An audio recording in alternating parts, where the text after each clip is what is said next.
Hello! Welcome to the second Pink Lizard Music Podcast. I am your host, Dave. Not really Dave. I am Benbo / Tris. And we're going to talk today to Adam Clements. Hello. But first, some important music.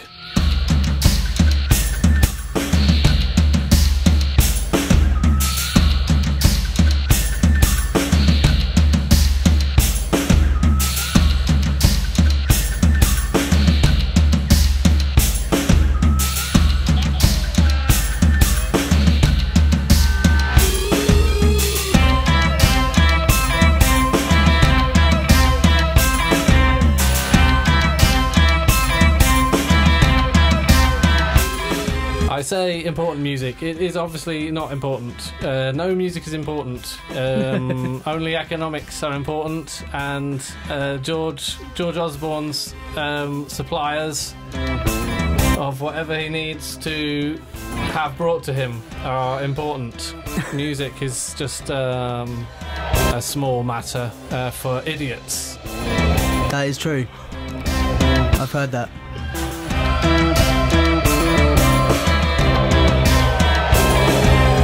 So, against the backdrop of the marvellous fatty acids, we are to discuss a unique, independent creation of work. Not just music, but visual work. I'm very delighted to have in the studio Adam, who has been responsible for some amazing visuals that will be released on November the 1st. And I don't know when we're putting this podcast out, so maybe they've already been released. Jointly with Janey Moffatt, who is in Mexico somewhere. Or in the air. In the air. So we're not able to talk to her yet, but hopefully we will be able to in the future. I've got nowhere to go with this music because it just kind of carries on. How does it stop? Well, we'll let it finish.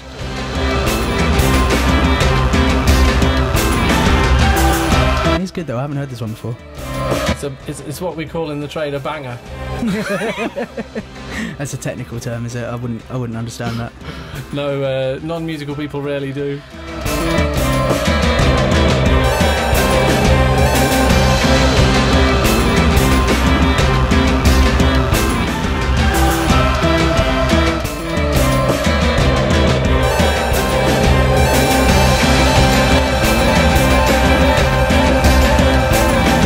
I need to turn myself up. I ask myself, hello? Nobody knows. You could turn me up a bit, actually. Just on my... I can't really hear myself over the music when it's up. There you go. That's how that one ends. Oh, unexpectedly. It's a gapless playback tune. It actually goes into the next track, which is Human Tetris Bodies. The final track on the magnum opus that is Bolero by the Fatty Acids, which Pink Lizard is extremely fortunate and delighted to be the publisher of. But the Fatty Acids own the masters, so please go and purchase it now. It's on Bandcamp. It's like $5.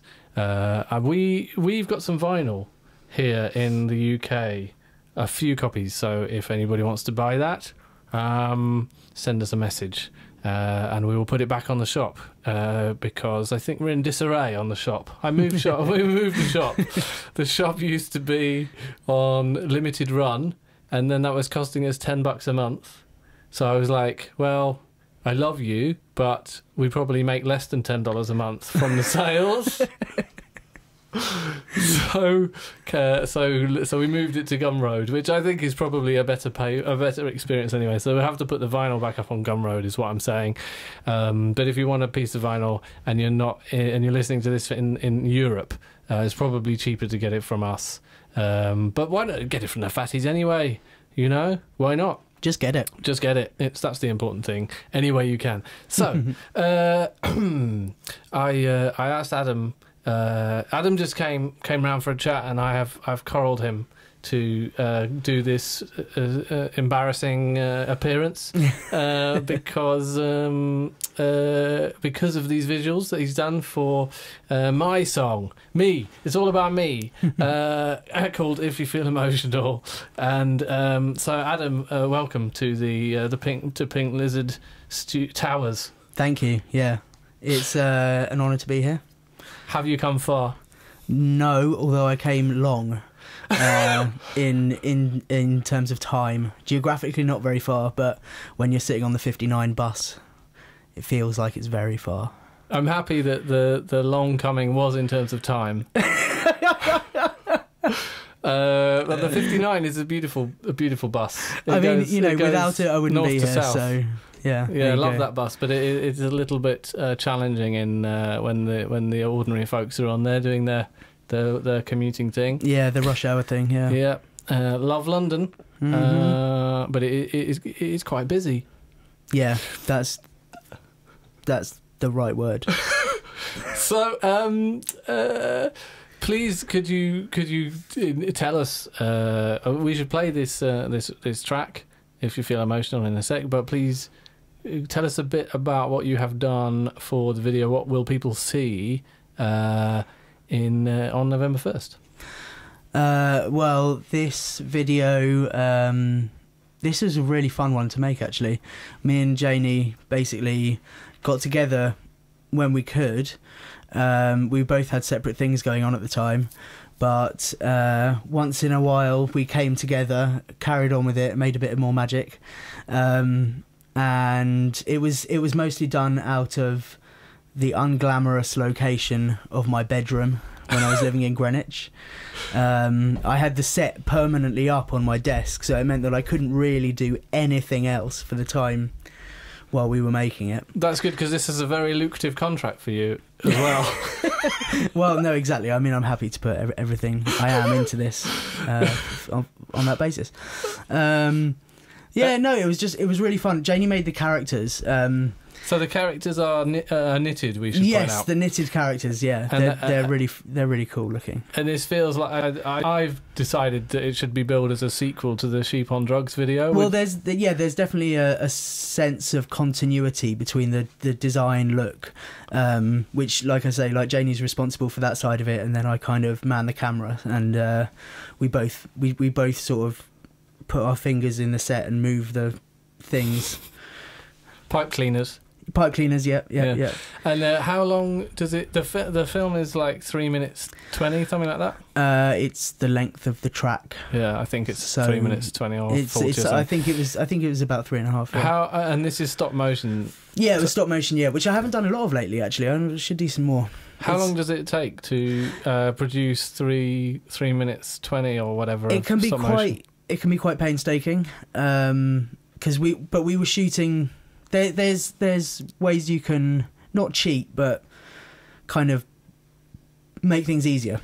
Right. So we shot this one on 2s, which means each photograph lasts 2 frames rather than just 1. So it kind of cuts in half the number of photos you physically have to take, which is barely noticeable in stop motion. Yeah. But actually halves the amount of work. What's a normal frame rate? So it would normally be, well, it depends on what you're doing. Video is 25 frames per second, film is 24 frames per second, but it's around there. So we made it, it essentially becomes 12.5 frames per second.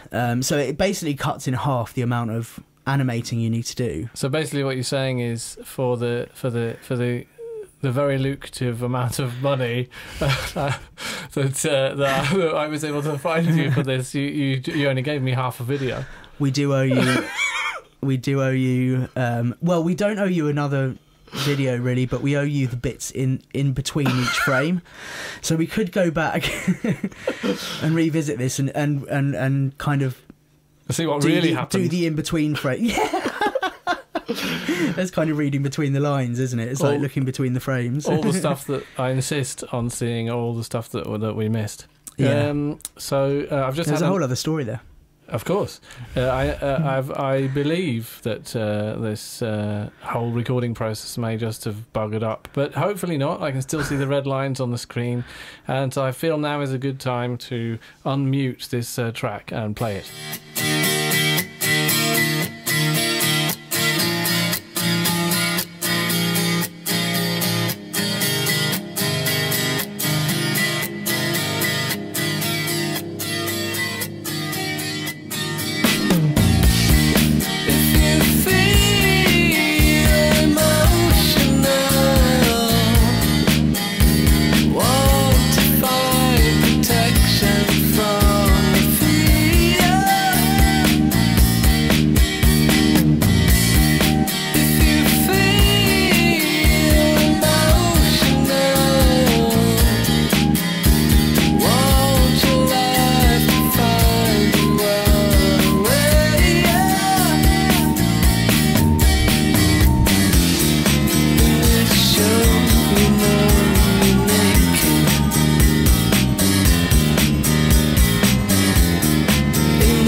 That's Benbo, i.e. me, hogging the whole podcast. So you make of that what you will. Perhaps drop some hate message over to the Pink Lizard Facebook or the Benbo Facebook, if indeed Facebook is even relevant as you're listening to this, possibly in the year 2049.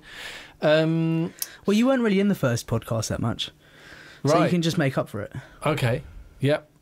That's remarkably tolerant. We were just talking off mic about the making of this, because I mentioned to you that let's just say this whole track and both the track and the video have been a long while in the making, because of wanting to get things right. And obviously when you first sent me a clip to the track, which was an earlier version of the track, it wasn't even the idea that it would be a music video, right? Yeah. So both you and Janey and also me have kind of like been waiting for a little while for this one to come around, and we were talking about I don't know what we were talking about. The kind of longevity of things. Like, I feel that one of the things that Pink Lizard Music exists to do is to support unique independent artists, and that's not just in music, but in terms of the other people that we work with, hopefully, if we can, to support unique mastering engineers and unique filmmakers and unique designers, and one of the things that I feel is very prevalent in music videos at the moment is a kind of standard script. There's a standard script for kind of major label stuff, which is kind of like there's going to be sex and violence in there, and there might not be any of the artist in there, and there'll be it'll be a fight either with balloons or blood. There'll be could go one way or the other. There'll be some actors or models will be having their bodies exploited, and it's kind of, there's a conveyor belt of making these videos which just feel like, it's for the sake of having something to go with the music. Whereas what I feel like the only reason to make a music video is if you're going to try to make something that's going to stand up for a while. Otherwise, it has become a kind of, you're right, like it's become a default thing where you've got to have a music video, so you make the quickest and cheapest but most inverted commas entertaining kind of thing, and you just farm it out and that's it. Whereas, like, previously not all tracks would have had music videos, and when they were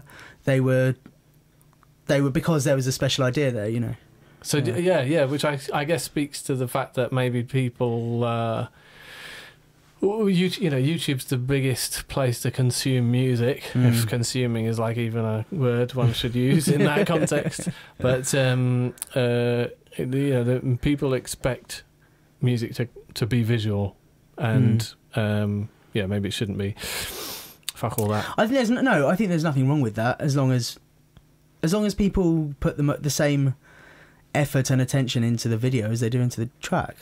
Yeah. Like, I think, just because it is a default doesn't mean that's necessarily a bad thing. Right. Just got a text. If anyone would like to know, the person that texted me is eating Pringles. So I'm glad I know. Yeah, that's enriched everybody's life and breached somebody's privacy. All in one fell swoop. We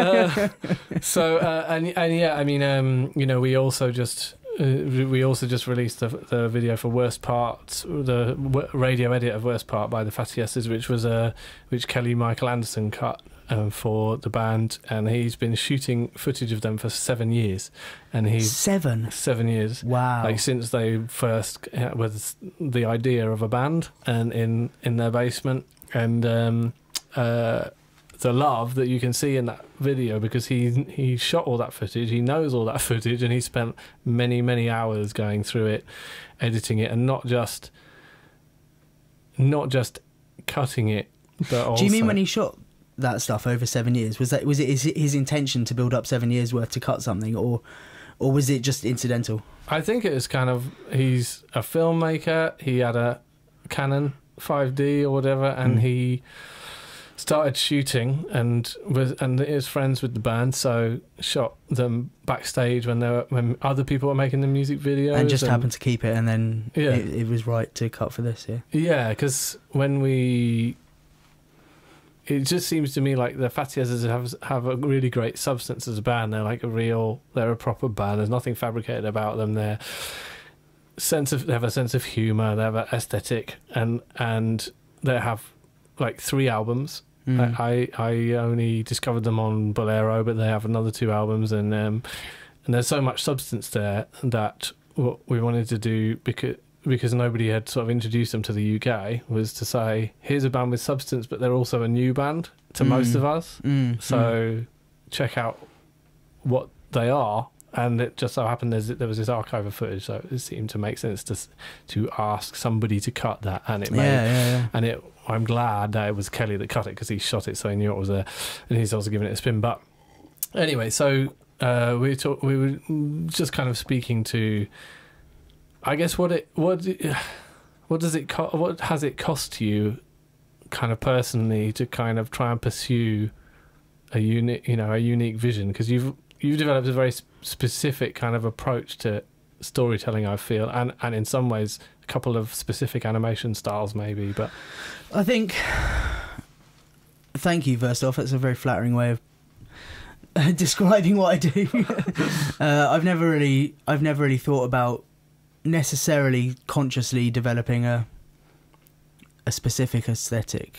Maybe a little bit so recently. Yeah, because the work you did for Time to Change. Yeah, I think that since I've been doing the digital 2D animation, that has maintained a continuity of style, kind of organic and 2D, sort of rough and sketchy and all that. Yeah, that just really stemmed from what I liked doing and what I liked watching before. Right. Which is all just a bit different, a bit kind of wobbly and not too slick. Yeah, because all your characters in the recent stuff, they have the wobble. They're always, they're sort of line drawings, but they wobble and they change all the time. There's always movement going on, even if it's on a loop. I try not to be too. There's no. I don't like straight lines, and I don't like consistent lines. Yeah. So if I draw one pose and the next one is going to be obviously appropriate to the movement of the character, but where the lines were in the last one won't really matter. I'll just, just kind of scribble around. And how's it taken? I mean,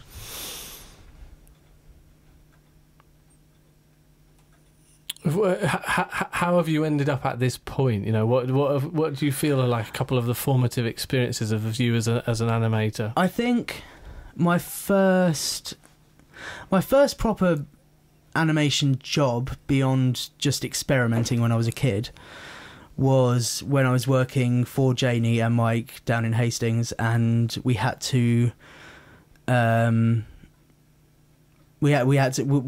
commissioned to make an animation. We agreed to do it, but none of us really were animators. And I was told, being the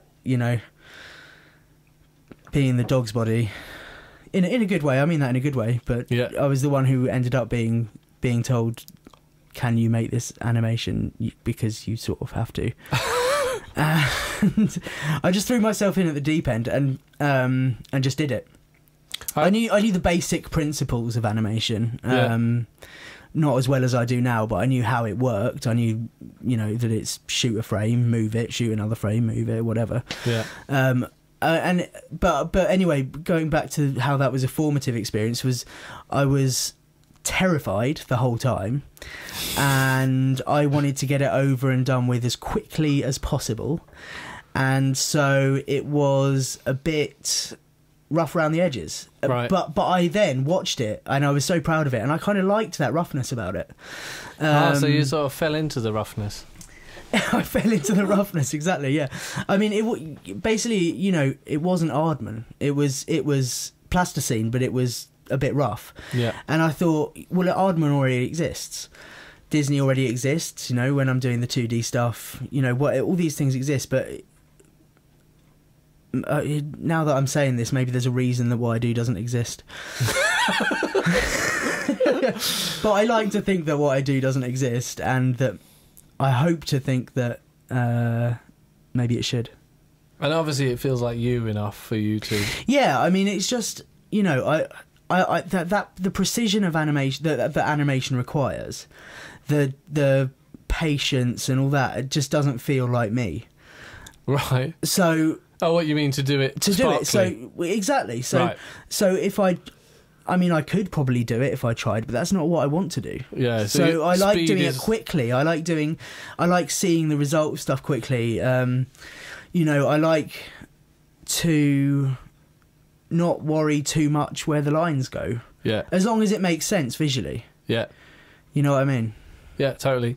Right, we should play some music and then come back and talk a bit about Janey's vision in her absence, because all the characters in the emotional video are obviously hers. But you have selected a couple of tunes from the Pink Lizard catalogue that you're particularly feeling. So, is there anyone in particular you'd like to play now? What should we play now? Play Nurvel Durd now that we're thinking about. Cool. Now that we're talking about the old animation, because that was one of the first ones I kind of did something for. This is an old, an unreleased piece of music that was sort of on a Benbo demo a while back, and it's called Nurvel Durd, and it will start in approximately 4 clicks. Plot.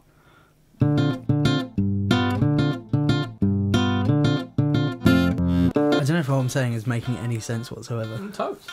Okay, good.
Well, that one actually, like... There we go. Oh, sorry, are we back That on? was Nurvel Durd. I was just going to say that one really reminds me of a very specific time and a specific group of people and a specific place. It's nice. Right, please go on. Well, no, it was for your Black Hole party. Way back 2009. Where was that? At the Crypt? Yeah, the Crypt. Good old Crypt. You wanted some visuals made, and Mikey came up with this wicked idea that we would do a succession of shots all in completely different styles, all stop motion, but in different characters. Some were drawn out of, what were they? One was like painted onto a bath. One was one of those little wooden mannequins, and some were like on glass and cutouts of paper and stuff like that. And he came up with this wicked idea that in each shot it would be someone entering the shot through a black hole and exiting the shot through a black hole. It was beautiful. And then it beautiful was just concept. Then we just chucked them all together, and we topped and tailed it with a bit of Max and what was his dog's name? Bailey. And so yeah, it was Max trying to find his dog. He fell down the back of a bush, and he just went on this weird, trippy experience through lots of different black holes, and then he came out the other end and found his dog. Yeah, it wasn't high concept, but it was fun. But it was so neat, and actually, we should get that video live, and we will get that video live, and we'll make that track for sale, because it's mastered and it's ready, and we should do. And so we should hats off while we're here. We should hats off Mikey McDuffie Finley and Max McNeely. Yeah, and Emmett as well. And Emmett, of course, he was in on that. It was the three of us, me, Mikey, and Emmett were doing the video. And then Emmett made Otti's hide and seek video. Did he? with Thad maybe, and maybe a couple of other people. I don't know. So I haven't spoken to Emmett for a long time. I feel bad. everybody's connected. It's all a bit Hastingsy around here.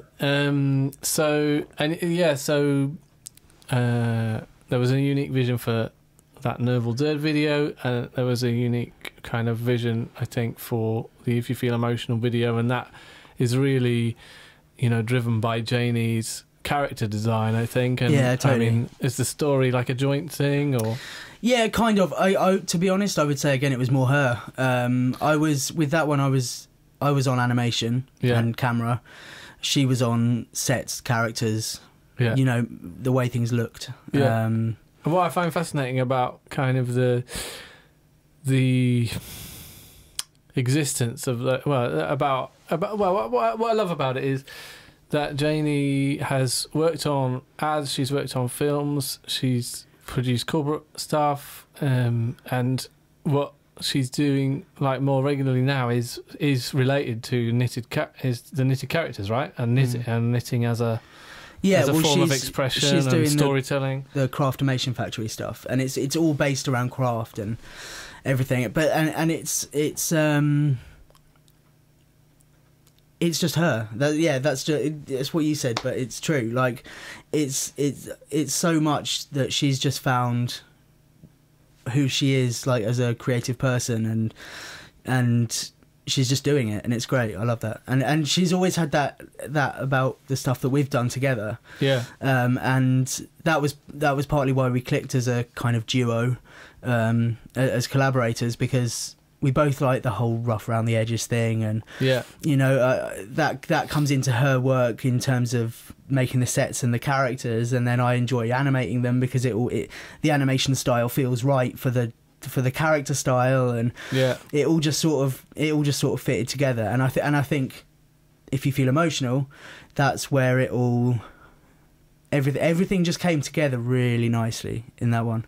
Yeah. If we'd have had like a big studio and stuff, that would have been cool. Always. But sitting in my bedroom and animating was so much fun.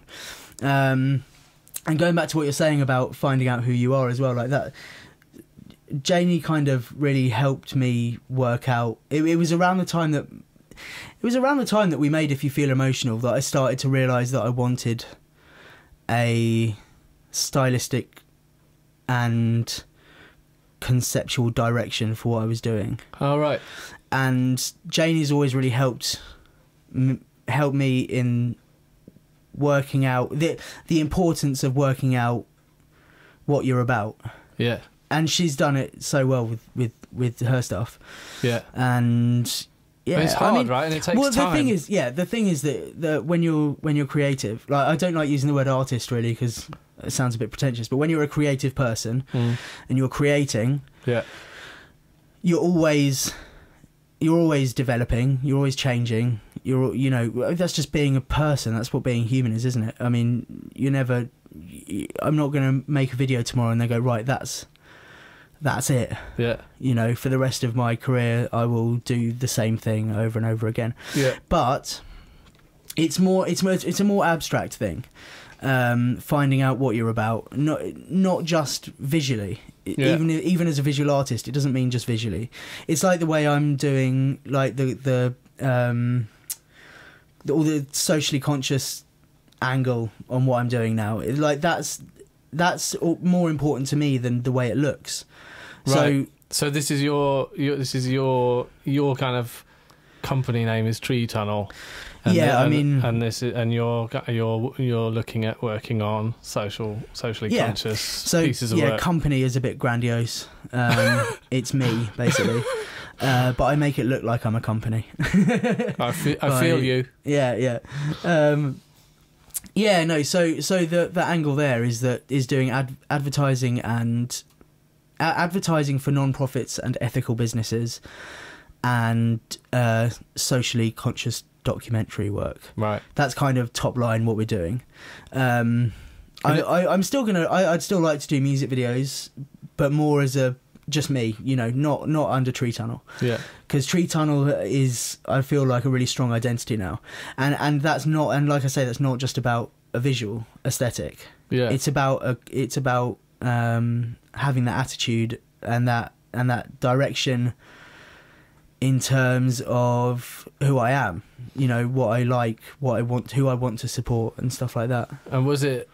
I mean, I feel like I have this problem like perpetually, but was it hard to decide to focus on a specific area like that?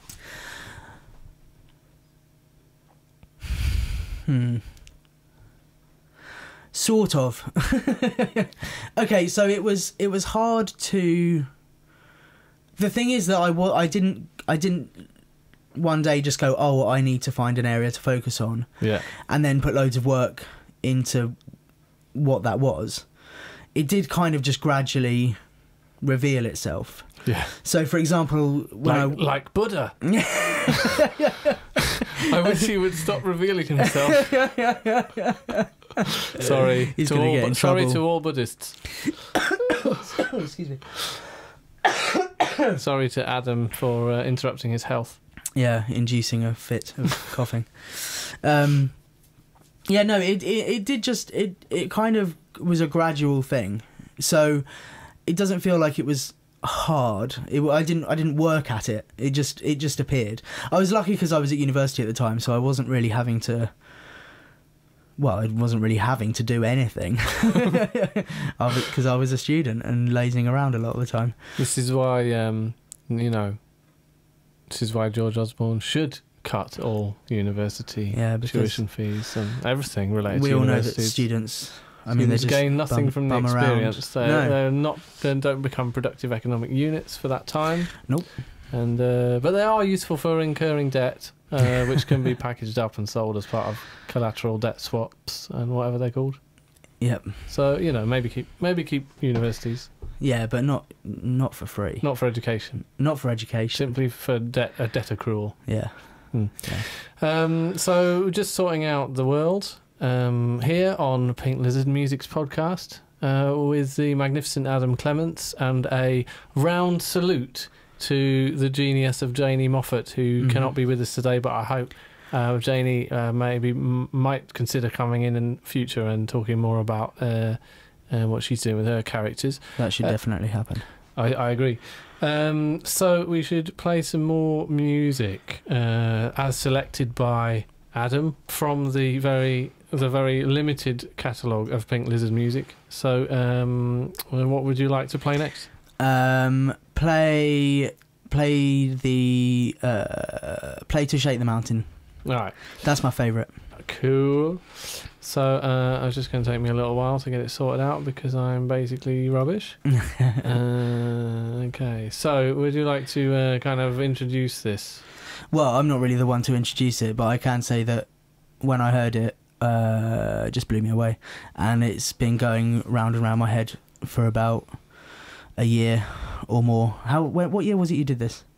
Is it 2 years ago? We did a version of it in 2013 as part of Project IE. Yeah, and then we have a new version which I'll play. But I'm going to check with Riz if it's okay to play the whole of it. But we actually have an EP coming out in hopefully January, which we'll have this on because it's currently unavailable, and 2 more tracks, and will be designed, I very much hope, by the geniuses that are Zero, who designed the Pablo record for us, and are doing something. They did your logo as well, didn't they?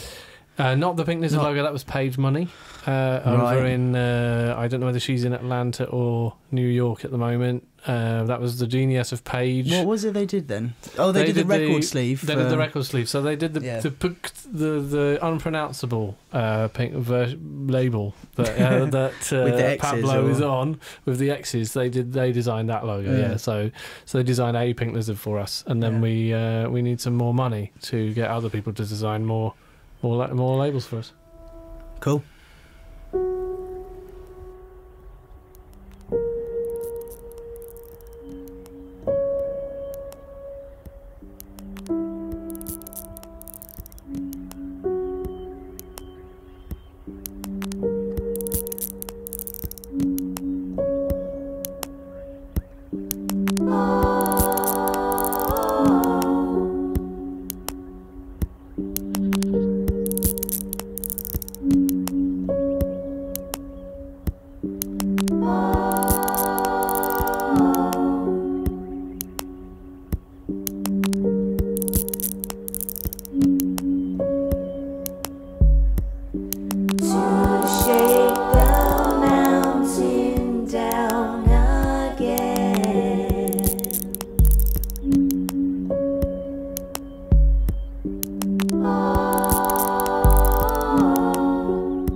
the skin,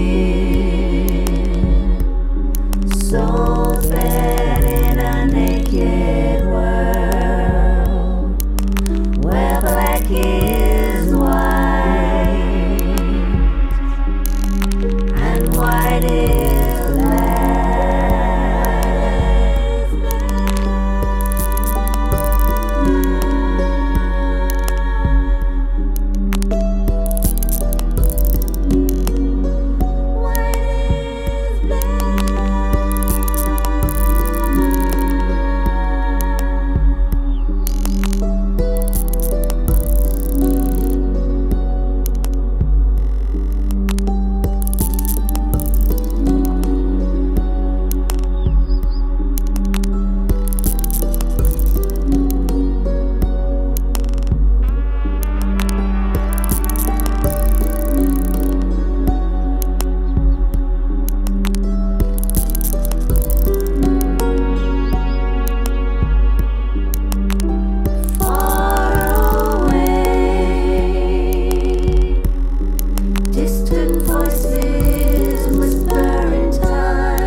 Really haunting, that's the right word for this one.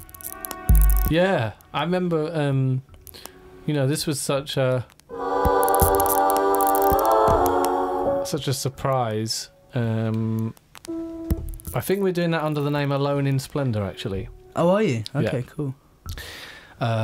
So that was such a surprise because Riz found out that I was doing this collaborations project, and it emailed me, and I was like, I'm sure I know that name. And then I kind of like looked her up on Wikipedia, and I was like, what? And I guess that's one of the reasons it's the Pink Lizard got set up was to.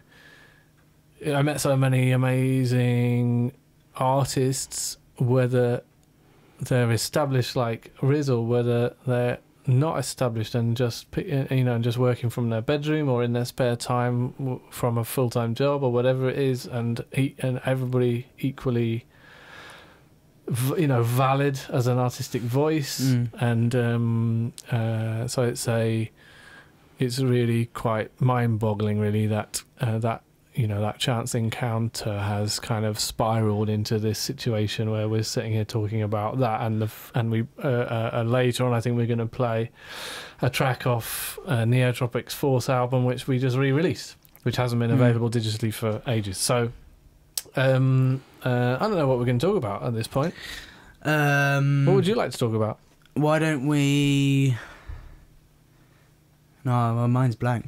This happens, especially when I talk about myself. I get bored of talking about myself. What does let's talk about unique, independent art makers of art. Who are your inspirations? Wow, that's a very big question. I think it's not... I tend not to have individuals who inspire me specifically as much as there are works of art or whatever. There are obviously some whose work consistently impresses me and that I love. But I think everyone does different things all the time. So, for example, I'll love one thing that someone does, but I might not like the next thing they do. And also, unless they're getting a bit morbid for a minute, but unless they die, you don't know what they're going to do in the future. So I don't like to put them on that pedestal, right? Because they might disappoint you. I feel like maybe you had a bad experience once with putting someone on a pedestal and they let you down. I don't know, maybe not, but they're but it's just true, isn't it? You can... I know what you mean. I mean, George Michael, wasn't just, after Jesus to a Child, that album, whatever that one, I've been wishing, but just not quite been there. So, that's a whereas shame. Courtney Love as well. I mean, Courtney Love, brilliant, but then I try really hard to like her more recent work, and I don't really like it. So, but obviously, the first whole album is a mind-blowing, heart-rending experience of genius. So I get you. It's just that if you put that on one person, if you say, "Oh, this person really inspired," whatever. Also, you don't know anything about them as people. Yeah. What if you could meet someone who's been an idol of yours for years, and then you realise you hate them. Yeah, that happened to me actually. Did it? What happened? Well, I went to Germany once to play acid house at an event with one of my very favourite acts, Air Liquide, who are German techno people, acid techno dub people, and anyway, suffice it to say that Walker still owes me €200 for a 7-inch that never happened. So your heroes can indeed turn out to be knobs. I went to I'm a knob. So well, exactly. What are you going to do? Yeah. You're a knob. Yeah, exactly. It's tough. I don't want someone to admire me, because then they'll meet me and disaster. Shattered dreams. Yeah. I know, it's not really Walker's fault, is it? I'm projecting. But no, seriously, I think, ideas inspire me, and also a lot of non-visual things inspire me. So, music, novels, things like that. What, that old rubbish? Yeah, but it's true, and all that stuff, and it goes back to what I was saying about how I actually value more my development as a person and the things I care about more than the development of my aesthetic style. Yeah. Like you have to be a bit of everything, you know. And I remember one of the first jobs. Why do you have to be a bit of everything? Well, because it's important, unless you're going to get a job where you're doing one very, very specific thing, where you're a very small cog in a very big machine. If you want to get to the point where you have any amount of autonomy over what you do, yeah, then you have to have the ideas and a visual style and a direction and all this stuff, and I think it just makes you a rounded person, and being a rounded person makes you a rounded creative. I don't know. I can't articulate what I mean. I just think it's true. Do you mean that you have to be able to turn your hand to stuff that you might not instinctively want to do, or do you mean not that necessarily not necessarily in a professional way? Not that you have to have. I'm no good at color grading. That doesn't mean that. I'm not saying I have to be able to turn my hand to that. Right. For a start, I'm colorblind, so I wouldn't be very good at it. That explains why the emotional video is completely yellow. Is it? No. Okay, good. But yeah, no, I don't mean it like that. I just mean you have to draw on inspirations from everywhere. Right. So, for example, I remember you do you know Arjun? Oh yeah. Yeah. So one of the first jobs I ever did in the film industry was I was running on a film that he was ADing on. AD being assistant directing, and this was back in 2003, right? Maybe early 2004. And we were talking, and he said to me, like, "Oh, you've got to read the papers every day and stuff like that, and read the news and know what's going on in the world." And I just thought to myself, why? I just want to make films, And don't read the papers. Well, it can be depressing. Yeah, it is. Yeah, often. But if all I did was made films and read about films and watched films, I would only ever make films about people making films. You know what I mean? Right. And I just think the better a human you are, the better an artist you are. So you feel like it's important to engage with the rest of the world? Yeah, absolutely. Yeah, that has just summed up the last 5 minutes of this podcast. Yeah, well done. You see, that's interesting, because I kind of have some sympathy for that, but then I also think, actually, if you're developing your own vision, really, it doesn't matter. Fuck that. You can just sit in your own poop and just keep on going down the tunnel of your stupid fantasies, and it might turn out really weird, but then on the other hand it might turn out like it was made in 1993, because that's the last time you actually listened to any music or whatever. So it's, I don't know, I do see what you're saying. If you just sit in your own poop, you're just gonna throw poop at the walls and call it art, and even though someone else might appreciate it, it's not really art, because all you've done is all you know. Right, so you feel like there's an element of challenge. You have to take some discomfort. You have to take that is important. your and you have to take your take on the world, not just on poop. If your take on the world is to throw poop at a wall, and that that's perfectly valid, then that's great. But you have to know about more than poop to make poop art. Yeah, so what you're saying is, if I read the papers and I still want to sit in my own poop, which would be a completely understandable response, then I'm a better informed poop maker. Yeah, I think that's it. Yeah, I kind of agree. I can't disagree. I mean, my thing is drawing penises on stuff. So I probably do need to get out more. Read from that what you will. Yes. Anyway, so sorry to everybody that's listened this far. Humblest apologies. We will now. We will listen to. I feel like I want to choose a track because you do have that power. Have the power, and what's that? That was the intro. Yeah, that's not the one I want. Let's see if this is the one I want. Frantic mousing. Frantic mousing. My God, that sounds the potential for what frantic mousing could be is disturbing. What is this, please? Tell me what it is. Yeah, let's play this.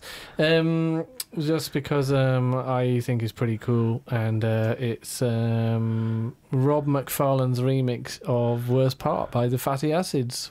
Boom. Boom. Boom. Boom. Boom.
So far, it's like an hour and. I was going to say it feels like we've been talking for a week. Yeah. I tried making a podcast once before with one of my friends. No, I listened to it. Did you? Fucking terrible. That's the fucking terrible is not the verdict. I wasn't talking about the track. To add on Rob McFarlane's remix of Worst Part by the Fatty Acids. That is indeed Adam's verdict on his previous attempts at making a podcast. Yeah. So the problem was where can we listen to that? I'm not sure it's up on iTunes anymore, actually. It used to be on if you want to Google a podcast called Above From Below, then you could maybe find it somewhere. I don't know. We haven't done it for like 2 years. I don't condone Googling anything because Google is evil. I use that as a generic verb. I've actually used Google today, so you know. I use it as a generic verb. You can use whichever search engine you have. Try using Yahoo. Really? Or I try and use DuckDuckGo, which doesn't track you. Oh. So it's like actually respects your privacy, Okay. which is obviously important when you are just looking at pictures of chickens all day. Exactly. because you just get sold it. Like, people just try and sell you eggs. Yeah. But the problem with the podcast was that we tried to make it a comedy podcast, right? Right. So we'd spend an hour just chatting about it. We basically, when we're together, we laugh a lot, right? Me and my friend Nick. And so we assumed that if we just chatted for an hour, it would be really funny. It would be really funny, and it wasn't. And and we tried harder at being funny, and that made it less funny. Yes. All in all, didn't work so well. Well, you have to try this shit. Yeah, it's true. I'm glad I made a podcast. I don't just do film and animation. I try a podcast. I try writing a song. Exactly. Doing, you have to do a bit of everything, don't you? As I was previously saying. Yeah, you've got to do a bit of everything. So we're coming to the end. Adam has one more music selection from the vast Pink Lizard music catalogue, and ever growing, should I say. But before that, please enlighten our listener, if there is one, with a... I'll listen to it. Of course, me too. Enlighten myself. There we go.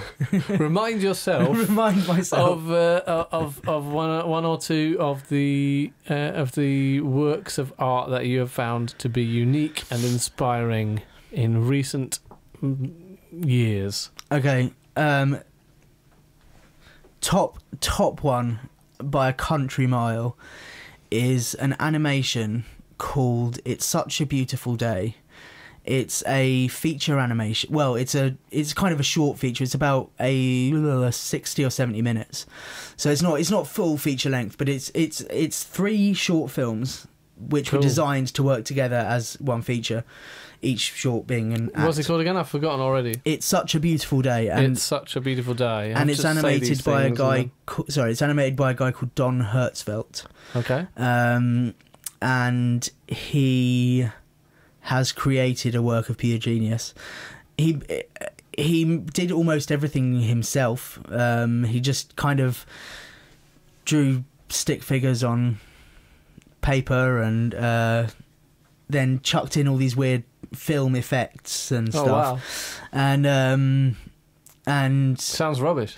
Yeah, it does sound rubbish. Do you know what? I'm really bad at pitching things to people, which doesn't bode well for my career. But it's so beautiful as a film. I mean, so it's about a guy who has either a mental health condition or a neurological condition. They never explicitly say what's wrong with him. Right. It's just about him and his life, and about his worsening condition, etc.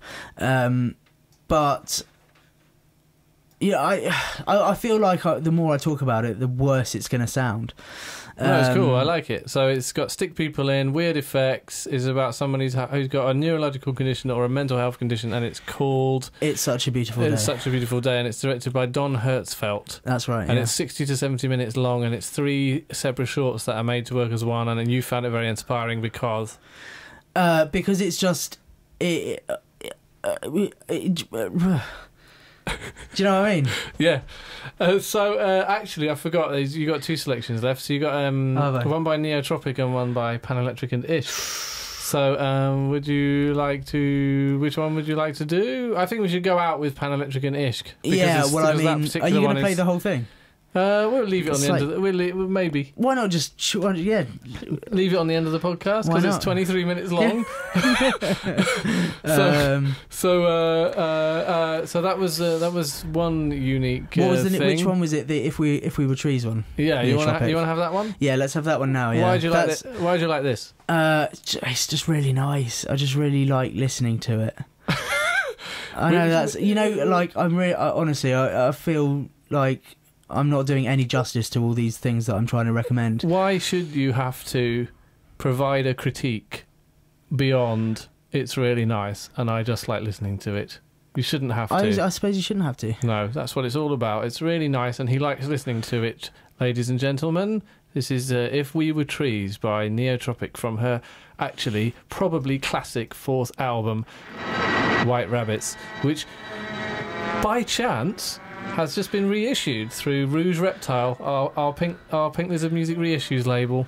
No kidding. No kidding, mate. Cheap as well. Just £5. Worth every penny. Or you can get a signed CD. We've only got 8 of those left. So you can get a signed CD. Here it is. Oh, you're doing my head in. Isn't it time we call it a day? 'Cause every time I hear your voice now, just makes me wanna turn away.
I love this track too because it just peters out into this kind of weird, like, just sort of meandering, like, what are we doing kind of music, which is obviously exactly what the song is about. It just feels like it really hangs together. Yeah, I could listen to that all day. Nice. Well, we'll put it on a loop. Yeah. So yeah, that's from White Rabbits by Neotropic, which I have been listening to. We've been trying to get this record reissued for a year probably, and so I've been listening to it on and off for a year, and I have to say it's one of the deepest albums that I have ever listened to. It gives up more on repeat listens than... Yeah, so I'm fairly new to it, but I know for sure it will be getting those repeat listens. Yeah. And before you go, you spoke about Don Hertzfeldt. Do you have a one more recommendation for our poor listener? Probably not. Okay. I think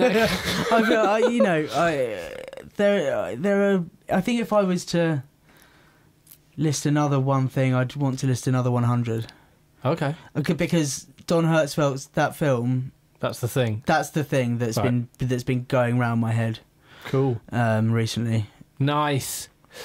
Right. So in that case, we will simply provide you with the opportunity to introduce this final track that is your selection, which is absolutely, definitely the longest track in the Pink Lizard. No, it's not actually. We have unreleased work from Neotropic. Actually, do you? We have unreleased work, which is kind of installation work that I would really like to get released. Kind of like gallery installation stuff. I think we'd probably cut it into chunks and like make it gapless playback. But at the moment, it's probably 37 minutes plus. Wow, nice. Anyway, so coming in now is this one is Air by Pan Electric and Ishq. Is that right? Is it Ishq? I presume so. Well, yeah, I can't see actually another way of it being pronounced, but it's ISHQ. And what do you like about this tune? This is real 4 a.m. music. Around the time actually that I first listened to it was the complete middle of the night. I was working, and it was so good to have on in the background while I was doing stuff, because it's not distracting, but you get really involved. It's almost like your subconscious is listening to it more than your ears. Yeah, I mean it's really good, and I like it. Thank you very much, Adam Clements, animator, director extraordinaire, operating under the organisation named Tree Tunnel. Obviously, you welcome commissions from socially conscious places. Yeah, and if people wish to be in touch with you, they should do so at treetunnel.com. I suppose all the rest of the links are in there. We've got Facebook and stuff, numbers and emails, things. Lovely. Please subscribe to our podcast and rate it, unless you're going to give it a bad rating, in which case don't rate it, but subscribe to it anyway. And send us any feedback that you want to at tris@pinklizardmusic.com. I hope we've provided you with some free entertainment that may translate at some point into happiness. Goodbye. Goodbye. Thank you for having me.